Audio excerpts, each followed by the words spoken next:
Hello everyone, we are continuing with class 12th English question bank and इसका जो हम part cover करने वाले हैं वो है पोइट्री का.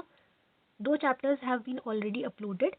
Now we are continuing with chapter 3, Keeping Quiet. Keeping Quiet is the name of the poem that we are going to read stanza by stanza and do their questions as well. और इसके जो poet हैं, his name is Pablo Neruda. Now let us look at the stanzas. Stanza read करेंगे one by one and questions के answer करेंगे. ठीक है. Now we will count to 12 and we will all keep still. Poet जो है वो कह रहे हैं हम अब 12 तक गिनेंगे और तब तक सब चुप रहेंगे. इससे क्या तात्पर्य है इसको समझेंगे. Let us look at question 1. Name the poem and the poet of these lines. इस पोएम और इसके पोएट का नाम बताइए. The name of the poem is keeping quiet. इस पोएम का नाम है keeping quiet and the name of the poet is Pablo Neruda. और इसके जो कवि हैं उनका नाम है Pablo Neruda. Question 2. Why does the poet ask us to count to 12. Poet क्यों हमसे कहते हैं कि हम 12 तक गिने. There are only 12 signs on the clock to measure hours. की घड़ी में सिर्फ 12 साइंस होते हैं, तो पोएट कह रहे हैं कि हमें 12 तक गिनना है. To measure hours. Therefore, the poet asks us to count till the clock measures these hours. इसीलिए पोएट हमसे कह रहे हैं कि हम काउंट करें क्लॉक को ताकि हम इसके घंटे गिन सकें. घंटों की बात हो रही है. When we say now we will count to 12, तो पोएट क्या कह रहे हैं 12 तक गिनो. Why does the poet ask us to keep still? Poet हमसे क्यों कह रहे हैं कि हम शांत हो जाए, स्थिर हो जाए. Too much activity and rush has only brought misfortunes to mankind. बहुत ज़्यादा काम करने से और ज़्यादा रश करने से, भाग दौड़ करने से सिर्फ दुर्भाग्य मिला है इंसान को, मैनकाइंड को, इंसानियत को. Hence it is better to be quiet and still. इसीलिए ये बेहतर है कि हम चुप हो जाए और स्थिर हो जाए एक जगह पर. For once on the face of the earth let's not speak in any language. When we say face of the earth, यहाँ पर पोएट रेफर कर रहे हैं सारी कंट्रीज़ को. वर्ल्ड में जितनी भी कंट्रीज़ हैं वहाँ पर सब क्या हो जाए, शांत हो जाए और किसी भी भाषा में बात ना करें. Let's stop for 1 second. एक क्षण के लिए रुक जाते हैं. Not move our arms so much. और हम अपने हाथ पैर ना हिलाएं, हाथ ना हिलाएं. Question 1. Let's not speak in any language says the poet. किसी भी भाषा में नहीं बात करते हैं, ये कवि कहते हैं. ऐसा क्यों? The people of the world have been indulging in wars and bloodsheds on minor excuses. क्योंकि ये जो दुनिया के लोग हैं छोटी छोटी बातों पर क्या कर दे रहे हैं, जंग लड़ रहे हैं, खून बहा दे रहे हैं. इफ़ दे कीप क्वाइट, अगर वो चुप हो जाएंगे, they may not indulge in reasoning, तो वो सोचना बंद कर देंगे, लड़ना झगड़ना बंद कर देंगे. So let them keep quiet and not speak in any language. तो इसीलिए पोएट चाहते हैं कि सब चुप हो जाए कुछ क्षण के लिए और किसी भी भाषा में बात ना करें. This will ensure peace and prosperity. इससे क्या होगा, शांति और अमन कायम हो जाएगा. Question 2. What should we not do for a second. कुछ क्षण के लिए हमें क्या नहीं करना है. We should cease all activities for a second. हमें सारे कार्य छोड़ देने हैं एक क्षण के लिए. Man has used his arm only to kill and destroy others. इंसान ने हथियार सिर्फ दूसरे इंसान को मारने के लिए या दूसरी काइंड को, बीइंग को मारने के लिए, डिस्ट्रॉय करने के लिए ही उठाए हैं. Therefore let them not move there arms.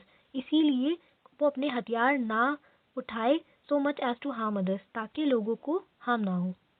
What do you understand by the face of earth? पृथ्वी के चेहरे से आप क्या समझते हैं?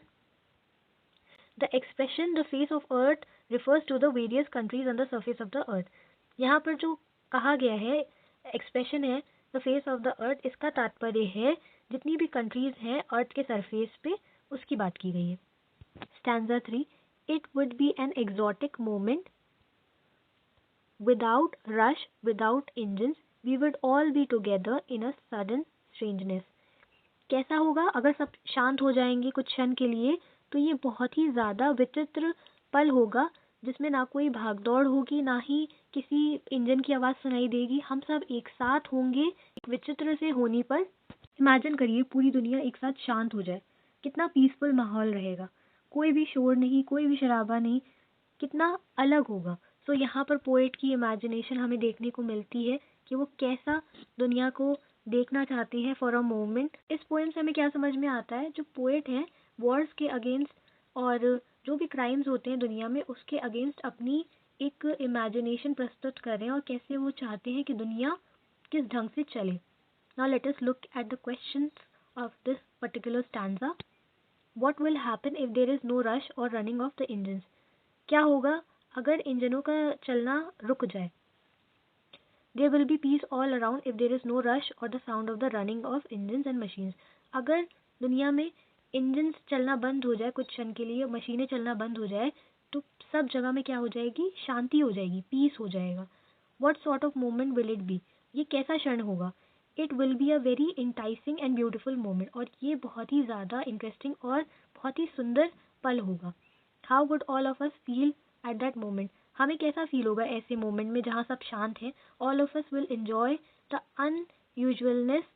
क्योंकि ये बहुत ही ऐसा कुछ होगा जो विचित्र है, जो कभी हुआ नहीं है, तो हम इसको एंजॉय करेंगे. एंड सडन स्ट्रेंजनेस, अचानक सी विचित्रता को हम इस पल को एंजॉय करेंगे. Stanza 4. Fishermen in the cold sea would not harm whales. अगर जब पूरी दुनिया में शांति हो जाएगी तो पोएट इमेजिन कर रहे हैं जो मछुआरे हैं कोल्ड सी में, वो किसी वेल को, किसी भी मछली को, बड़ी मछली को हार्म नहीं करेंगे. And the man gathering salt would look at his hurt hands. अब वो बात कर रहे हैं लेबर फोर्स की, कि जो आदमी नमक कलेक्ट करते हैं, सॉल्ट की हार्वेस्टिंग करते हैं, वो क्या करेंगे? अपने हाथों को देखेंगे और उसकी इंजरी को देखेंगे, समझेंगे अपने आप को. Now let us look at the question answers of this particular stanza. What do fishermen usually do in the cold sea? मछुआरे क्या करते हैं कोल्ड सी में? Fishermen usually catch fish. ये जो मछुआरे होते हैं वो मछली पकड़ते हैं, खासकर whales, particularly whales in the cold seas. What does the poet ask fishermen not to do? क्या कह रहे हैं पोएट फिशरमैन से, मछुआरों से ना करने को? The poet asks fishermen not to hurt or injure the whales in the sea. कवि जो है मछुआरों से कह रहे हैं कि वो नुकसान न पहुंचाए वेल्स को समुद्र में. What has happened to the man gathering salt? जो व्यक्ति नमक इकट्ठा कर रहा है उसके हाथों को क्या हुआ है? उसको क्या हुआ है? The man gathering salt has injured his hands. जो व्यक्ति नमक इकट्ठा कर रहा है उसके हाथों में चोट लग गई है. Stanza 5. Those who prepare green wars, wars with gas, wars with fire, victory with no survivors. So basically जो नेचर को लेकर युद्ध करते हैं, जैसे कि पॉइजनस गैस का इस्तेमाल करते हैं, आग का इस्तेमाल करते हैं, तो क्या होता है? जान का तो नुकसान होता ही होता है, उसके साथ नेचर भी पल्यूट होता है. और ऐसी जो जीत होती है जिसमें सब मर जाते हैं, उसमें कोई भी सरवाइव नहीं करता. So it is better would put on clean clothes and walk about with their brothers in the shade doing nothing.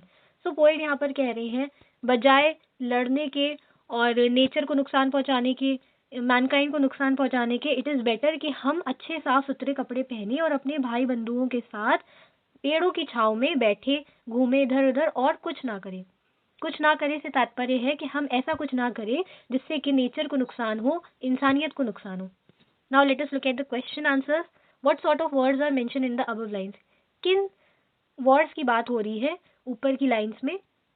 Green wars, wars with poisonous gas, ऐसी वॉर जिससे नेचर को नुकसान हो रहा है, और ऐसी वॉर्स जिसमें जहरीली गैसों का इस्तेमाल हो रहा है, आग का इस्तेमाल हो रहा है, ऐसी वॉर्स के बारे में ऊपर लाइन में बात करी गई है. What kind of victory will it be? ये किस प्रकार की जीत होगी?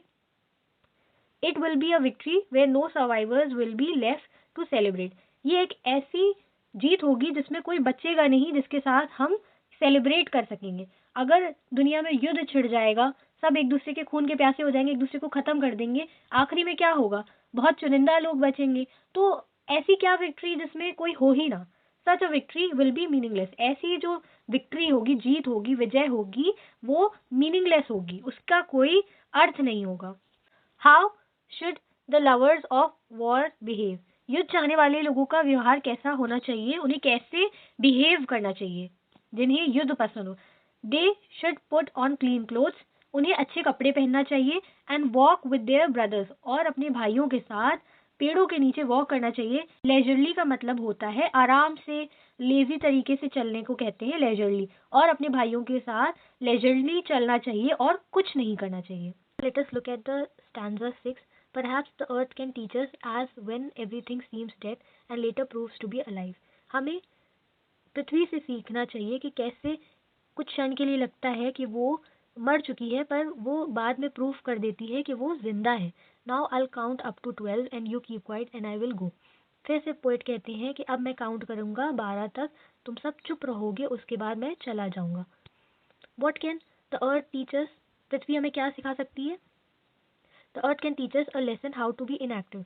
अर्थ हमें सिखा सकती है कि कैसे हम सारे कार्य छोड़ दें और चुप हो जाए, साइलेंट हो जाए, और फिर थोड़ी देर बाद क्या हो जाए, हम फिर से जिंदा हो जाए। What remain alive when everything seems dead. क्या जिंदा रहती है जब सब लगता है खत्म हो गया है?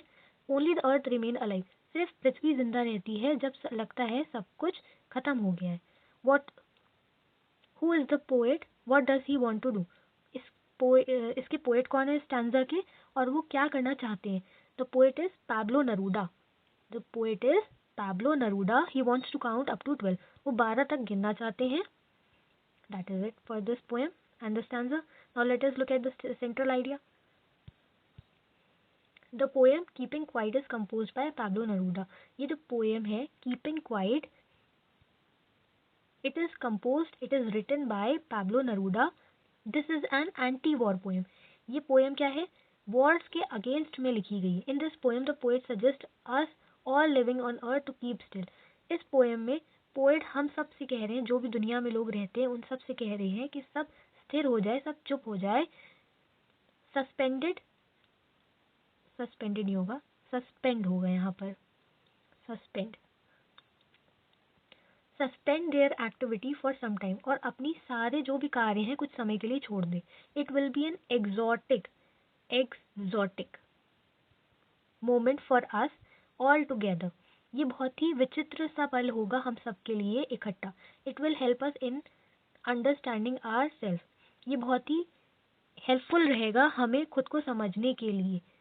The earth can teach us that everything seems dead in winter. Earth हमें सिखाता है कि कैसे सर्दियों में सब कुछ डेड लगता है, but the fact is that such rest gives her time to start life in the spring comes in. जब सर्दियाँ आती हैं तो पतझड़ भी आते हैं, तो सब कुछ क्या हो जाता है, पत्ते सूख के गिरने लगते हैं।